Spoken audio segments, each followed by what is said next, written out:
In the scorching heat of Scottsdale, Arizona, amidst a row of elegant mansions, Margaret Thompson was anxiously taking a phone call. She hadn't even finished washing the dishes from her Eggs Benedict breakfast. "Mrs. Maggie, I'm so sorry, but there's something concerning about Tommy." On the other end of the line was the teacher's room at Desert Mountain Elementary School. The voice belonged to Sarah Johnson, Maggie's colleague of 30 years who was now Tommy's teacher. Her usually calm tone carried a hint of tension. "He's been wearing the same shirt for a week now. And there are bruises on his arms. Yesterday, he refused to change for PE class." Maggie caught her breath. Just yesterday at Sunday service, her grandson had shown his usual adorable smile. At First Presbyterian Church's Sunday school, nothing seemed out of the ordinary. He had hummed along to the hymns and listened intently to the Bible stories as always. "When I checked with his parents, they said, the house is just a bit messy during renovations." "But..." Sarah's voice trailed off.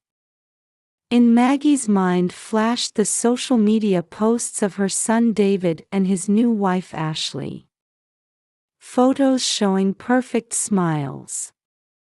The two of them playing the ideal family on their YouTube channel with 500,000 subscribers. Between videos about how to succeed in real estate investment, they would lecture about how to create a happy family.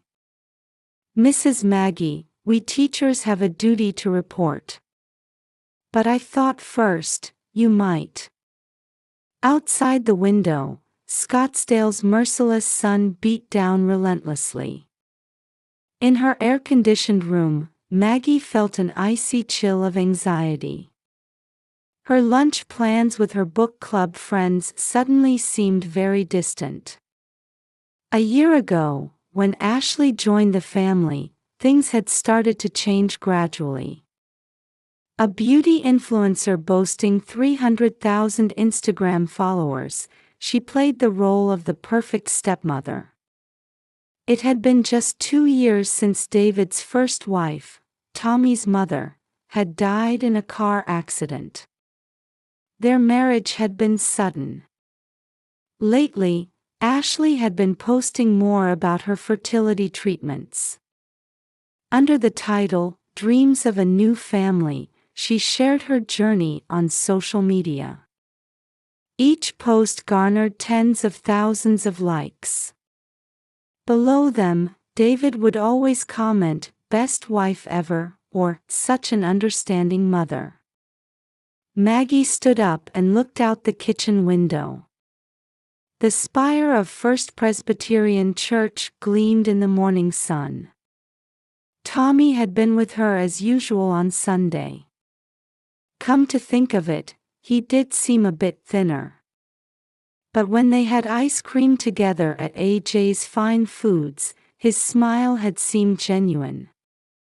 Since losing her husband George 3 years ago, Sundays with Tommy had become Maggie's reason for living. Baking chocolate chip cookies, playing in the neighborhood park, reading at the library.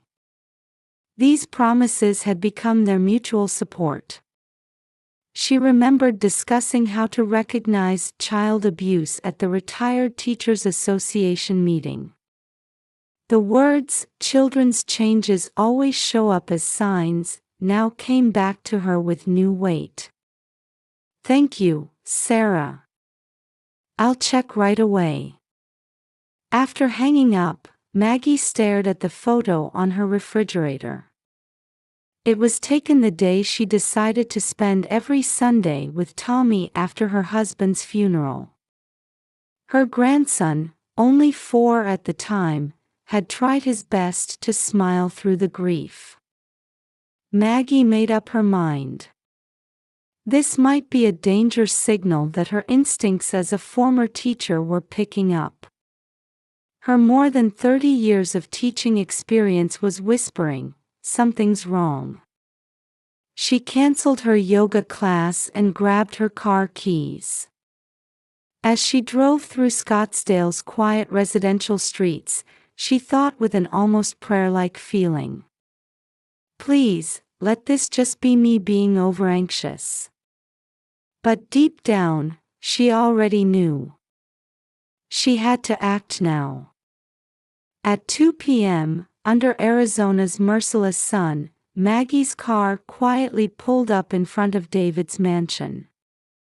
Similar grand houses lined the street, their perfectly manicured lawns reflecting the light. She pressed the intercom, but there was no response. David's luxury car wasn't there. Ashley's BMW was nowhere to be seen. She pressed again. Silence continued. Officially, David and Ashley were supposed to be away on a business trip for social media filming. Their latest posts showed them creating the perfect couple's holiday on a San Diego beach. But considering Tommy's condition at school, Maggie couldn't wait. Walking along the paved pathway, Maggie reflected on how her son and daughter-in-law had changed. Since Ashley joined the family, the house's atmosphere had changed dramatically. Old family photos had disappeared, replaced by Ashley's beauty products and ring lights for selfies.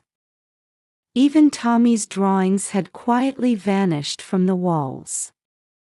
As she headed toward the backyard, she heard a faint sound. The once well-maintained garden was now overgrown with weeds. The rose bed had withered, and the small vegetable garden was in ruins. She noticed an old SUV parked in the shadow of the garage. Its windows seemed to be covered with cardboard from the inside. Her instincts told her, something's wrong. "Tommy?" Maggie called softly. A slight noise from the car. Then, "Grandma, help me." When she heard that weak voice, Maggie's blood ran cold. It had the same resonance as the voices of abused children she had encountered several times during her teaching career. She carefully approached and opened the driver's side door. Heat and a lived-in smell filled the car. An Arizona summer car interior was like an oven. A dirty futon was laid on the floor, with clothes scattered about. An extension cord ran through the window, powering a small fan that was barely running. The bottled water was warm from the heat. And there was Tommy, curled up trembling in the back seat. His once adorable smile was gone, replaced by an expression worn down by fear and exhaustion. "Tommy." "Grandma. I'm sorry. I'm a bad boy." The bruises weren't just on his arms. They were on his back and legs too. Bruises in various stages, from new to old, overlapped. There were half-eaten snack bags scattered about, and signs that he had tried to do homework under a flashlight. His school backpack was carefully placed in a corner, with textbooks and notebooks surprisingly neatly arranged inside. "How long have you been here?" Tommy's voice trembled. "About 2 weeks. I get up early and sneak in through the back door to take a shower. I make sure no one sees me. I keep the shower sound quiet." "What about food? Are you hungry?"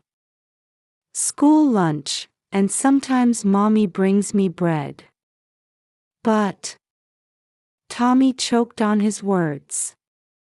"She says she wants a baby." She says the baby won't come if I'm around. With those words, Maggie understood everything. Ashley's fertility treatments. Her perfect stepmother act on social media. And a 6-year-old stepson treated as an unwanted obstacle. What about Daddy? Does Daddy know? Tommy nodded slightly. Daddy doesn't want to upset Mommy. He says the YouTube view count is important. Looking around the car, she could see Tommy's desperate efforts. His clothes showed signs of hand washing, and his textbooks were carefully wrapped in plastic. It was as if he was trying to be a good boy, even in these harsh conditions. Maggie took out her phone and started taking pictures. The car's condition, Tommy's bruises, traces of living, she documented everything. She recorded video too. For the first time since losing her husband, she felt real anger. Tommy, it's going to be okay now. Grandma will definitely help you. She hugged her grandson. His small body was trembling. His cheeks, wet with sweat and tears, still showed traces of childhood. But Daddy and Mommy will be angry. Don't worry. This is wrong. No matter what the reason, you should never treat a child like this. Maggie steeled her resolve. Before calling her son and his wife, she needed to gather evidence and make necessary preparations. This was no longer just a family matter. It was about the life and dignity of a human being, of a child. From the sweltering car, Maggie dialed David's number with trembling fingers. Her phone screen displayed the evidence photos she had just taken. Tommy was curled up small in the passenger seat, wrapped in his grandmother's old cardigan. The phone rang several times before finally connecting. Mom? I'm kind of busy right now. In the background, she could hear waves. A woman's laughter. The response came from a luxury resort in San Diego. David, we need to talk about Tommy. Maggie tried to keep her voice as calm as possible. Huh? Tommy's fine. School is. Ashley's voice interrupted. We're filming at a luxury resort right now. Don't interfere with our important work. Her voice held none of the kindness she showed in her social media posts. Don't interfere. Maggie's voice trembled low. You too have. David, our followers are waiting. This fertility treatment documentary could lead to a contract. Ashley's voice urged in the background. Mom, let's talk later. This is our important time. David's voice. No trace of her former son remained. Waves, laughter, the sound of champagne glasses clinking. I found Tommy, Maggie said quietly. Living alone in a car. A moment of silence. That's because of the home renovation. David's voice carried a hint of unease. Renovation. Maggie's voice turned ice cold. You mean turning Tommy's room into a beauty room? And making your son sleep in a car? In this Arizona heat? Mom, if we talk, you'll understand. Ashley's voice cut in. That child is preventing me from having a baby. He's interfering with my treatment. Her voice was now hysterical. David Thompson, Maggie said in the stern voice she had cultivated over 30 years of teaching. You will come back right now. Otherwise, the next conversation will be with the police and child services. Mom, don't threaten us. Our channel. Channel? Maggie scoffed. I wonder how your 500,000 subscribers would react to a video of your son sleeping in a car. On the other end, hurried noises. Ashley's cry of, "Are you trying to ruin everything?" David's voice saying, "Calm down. Come home within 2 hours. Or else." Maggie hung up. Looking at Tommy trembling in the car, Maggie was considering her next move. She had enough evidence. Now. Her phone vibrated.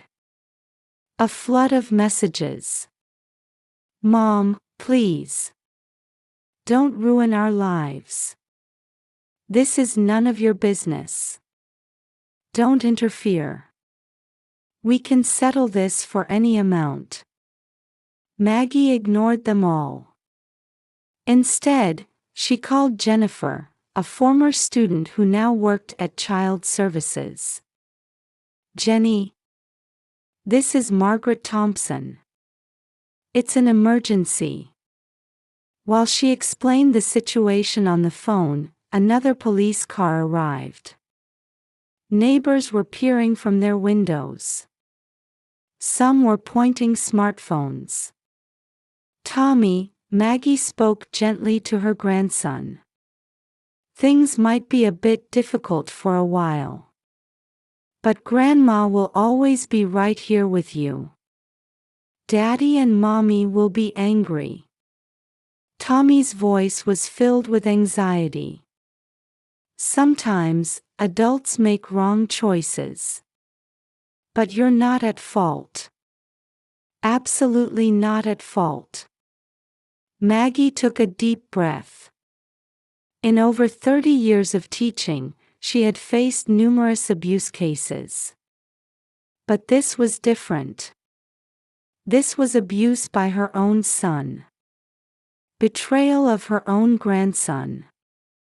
And now, it was time to put an end to it all.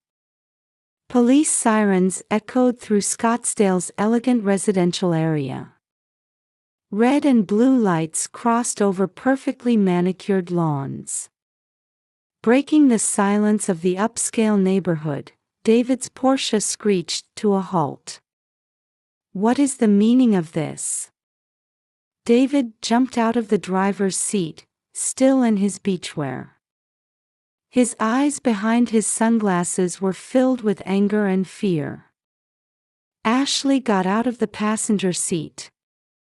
She wore only a designer swimsuit with a cardigan thrown over it. Clutching the latest iPhone, she was desperately trying to delete something. It's all ruined, everything.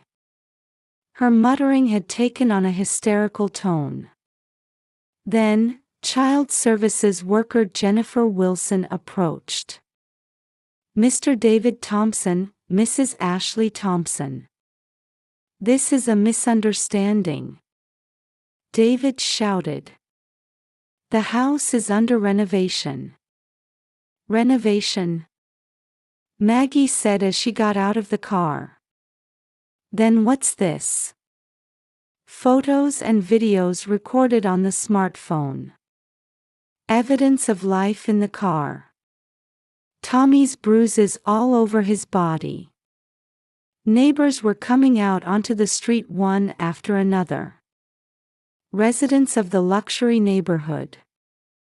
People who usually pretended to be indifferent to each other were now all fixated on this scene. Smartphone cameras flashed here and there. Ma'am, one of the officers reached for Ashley's smartphone.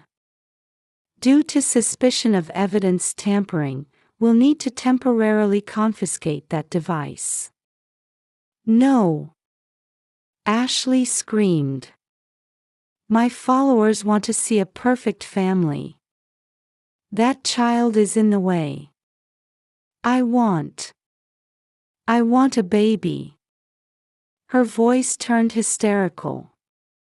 "A perfect family." Maggie's voice was freezing cold. "Making your son sleep in a car. In this scorching heat." At that moment, Tommy came out of the car. His small body was still wrapped in Maggie's cardigan. "Daddy." With that one word, the blood drained from David's face. "Little one," Jennifer spoke gently. "Shall we go to the hospital? And could you tell us your story?" Tommy looked up at Maggie uncertainly. "Grandma, will you come with me?" "Of course." Maggie held her grandson's small hand. "Wait!" Ashley screamed. "If that child is at home, my treatment, my followers." "Be quiet." Maggie's voice thundered. "David, I'll tell you this too. As a father, as a human being, you made the worst possible choice. If George were alive, how sad he would be." David's face turned pale. At the mention of his late father, his bravado began to crumble. Just then, one of the officers called out, "We've checked the security camera footage." On the large screen of the police vehicle, footage played.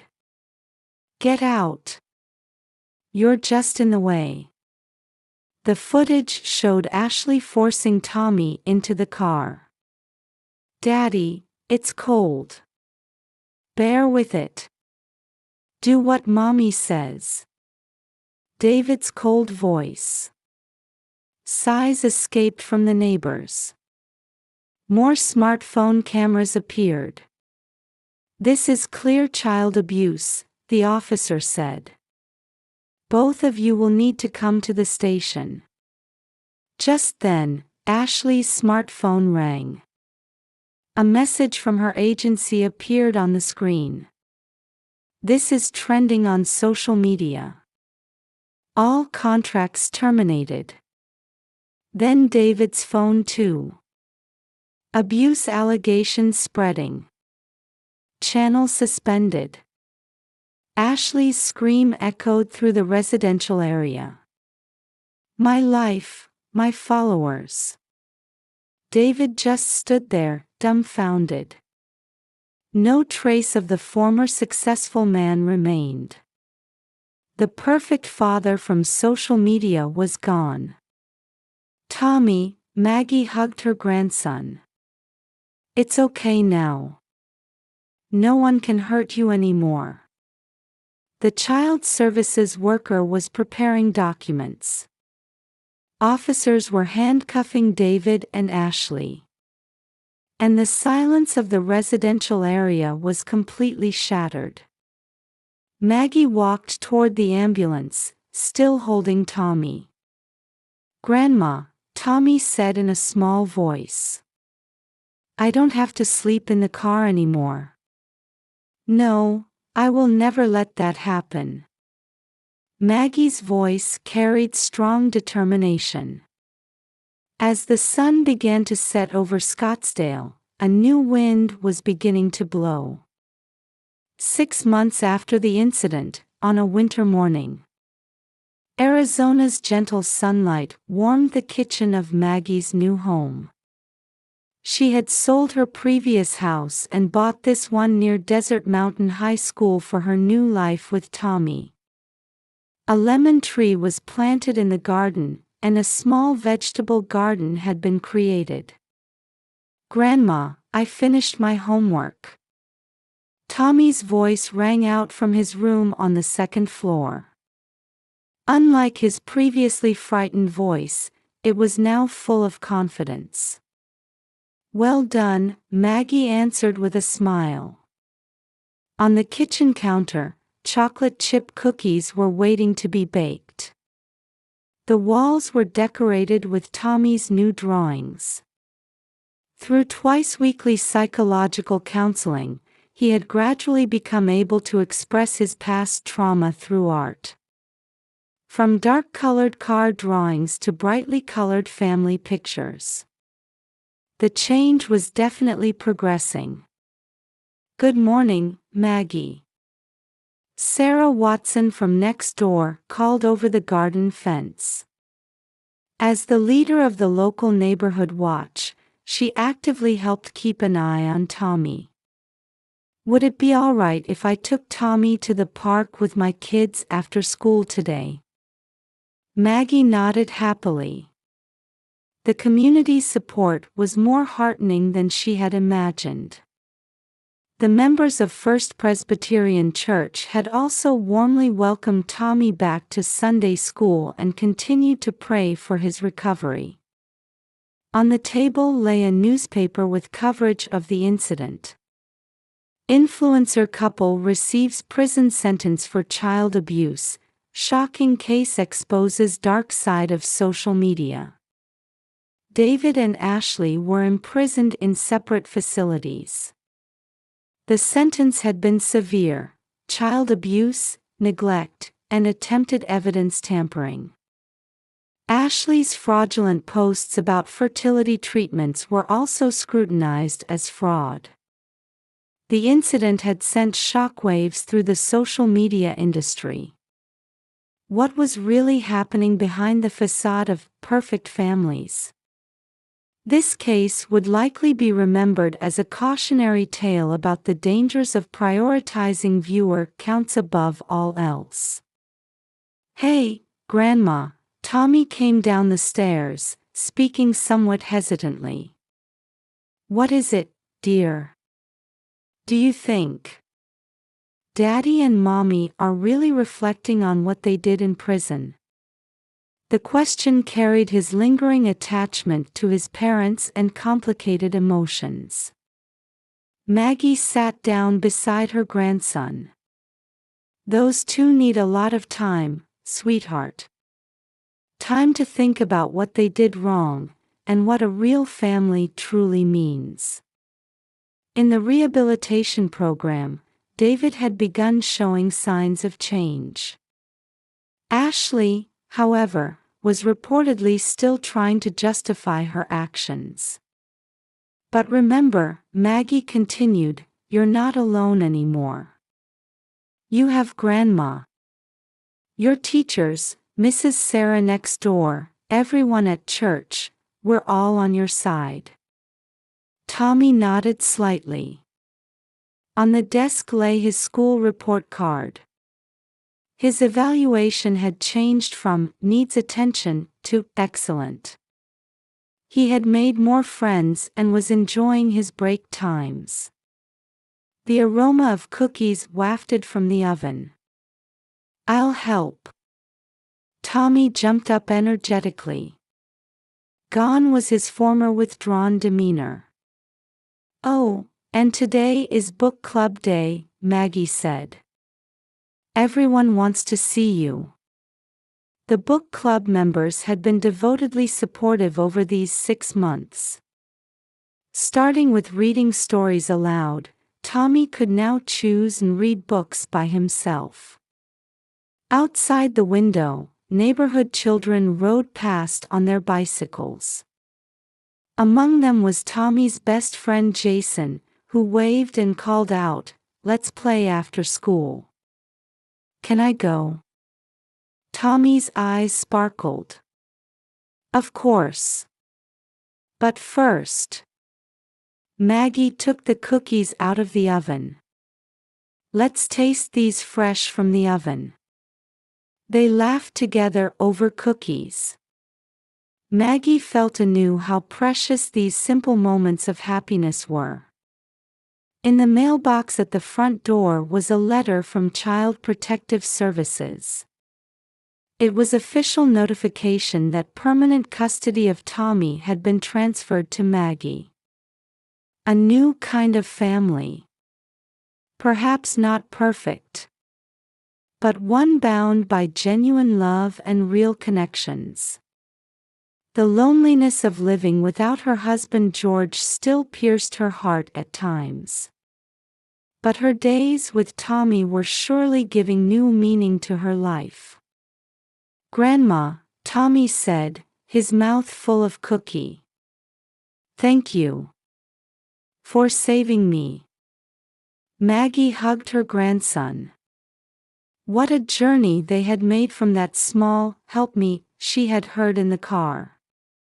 Outside the window, Arizona's winter sunlight